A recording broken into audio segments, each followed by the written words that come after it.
Entah habis dipakai Baiwan dengan siapa, kunci pipa Johnson tanpa skin ini mengalami patah di bagian rahang atasnya. Namun, karena suku cadang hero epic ini sulit didapat, maka perbaikan oleh sang ahli tingkat 8 adalah keputusan yang sangat tepat. Kunci pipa yang rahang atasnya patah ini, jelas tidak bisa diperbaiki hanya dengan lem Aibon. Untuk membuat rahang atas bisa kembali menjepit dengan kokoh, sang ahli berniat membuatnya langsung dengan menggunakan plat baja bekas dari kapal antariksa. Cara ini tak hanya menjaga keutuhan struktur rahang atas, tetapi juga memastikan ketebalan plat sesuai dengan standar pabrik.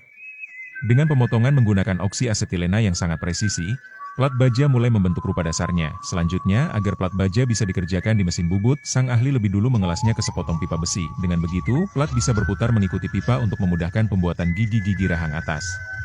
Jarak antar gigi ini harus sangat presisi, agar bisa menyatu sempurna dengan rahang bawah. Sang ahli menggunakan jangka sorong untuk menandai titik-titik potongnya, sehingga ukurannya tepat dan presisi. Setelah semua siap, barulah proses pemotongan dilakukan. Meski bengkel mereka tidak memiliki mesin pemotong gigi khusus, mereka cukup memodifikasi sedikit pada pipa tersebut agar mesin bubut bisa digunakan untuk mengukir gigi.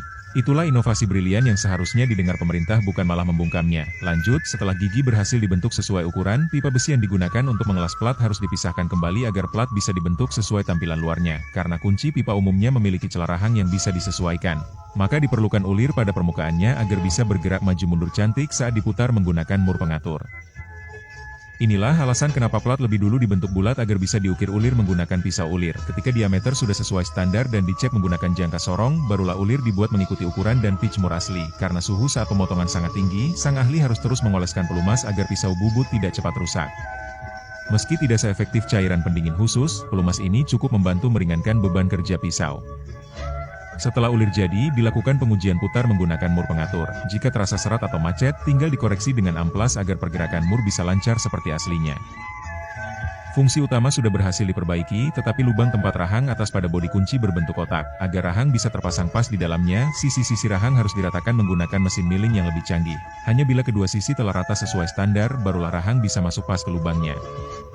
Setelah semua dimensi sesuai, rahang atas pun sudah bisa dipasang. Namun, karena giginya belum cukup keras, dan jika langsung digunakan bisa mudah patah lagi, maka, rahang harus dipanaskan hingga mencapai suhu kritis, lalu langsung dicelupkan ke dalam air garam untuk proses quenching. Metode ini tak hanya membuat rahang lebih keras, tetapi juga mencegahnya dari retak karena proses pendinginan mendadak. Setelah itu, permukaan rahang diberi cat anti karat agar tidak mudah berkarat dan tampilannya juga jadi seperti baru. Kemudian, bodi kunci disemprot cat merah seperti aslinya dan proses perakitan pun dilakukan. Rahang atas harus bisa diputar oleh mur tanpa loncat gigi dan tetap dapat menjepit dengan erat. Maka, kunci pipa besar yang sebelumnya rusak total, kini berhasil diperbaiki dengan menggunakan plat baja bekas kapal.